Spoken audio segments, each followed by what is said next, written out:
ঈদের নামাজের পরে সবচাইতে আল্লাহ তাআলার কাছে প্রিয় ইবাদত হচ্ছে প্রাণীর রক্ত প্রবাহিত করে দেওয়া।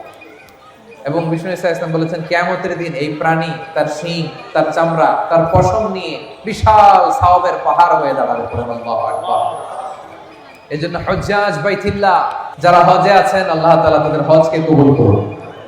আমরা যারা কুরবানি করছি আল্লাহ তাআলা আমাদের কুরবানিকে কবুল করুন। এই কুরবানি এটা হতে হবে হালাল উপার্জন থেকে। ইন্নামা ইয়াতাকাব্বালুল্লাহু মিনাল মুত্তাকিন, তিনি শুধু মুত্তাকিদের পক্ষ থেকে কবুল করেন, হালাল থেকে তিনি কবুল করেন। হারাম দিয়ে বিশাল 5 লক্ষ টাকা দিয়ে আপনি হাটের সবচাইতে বড় গরুটা কুরবানি করেছেন, ওই কুরবানি কশিনকাল আল্লাহ তাআলার দরবারে কবুল হবে। আর সামান্য কিছু অর্থের মালিক আপনি, একা একটা কুরবানি দেওয়ার সক্ষমতা নাই, হায়রে 7 জন মিলে ভাগে কুরবানি দিবেন, ওইটা আল্লাহর আরশে আগে কবুল হয়ে যাবে।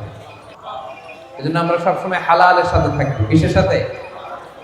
হালালের সাথে। হারামের সাথে আমাদের কোনো সম্পর্ক নাই। হালাল থেকে অল্প দান করলো এটাকে কবুল করে কে? আর হারাম থেকে কোটি কোটি টাকা দান করলো সে দান আল্লাহর দরবারে কবুল হয় না।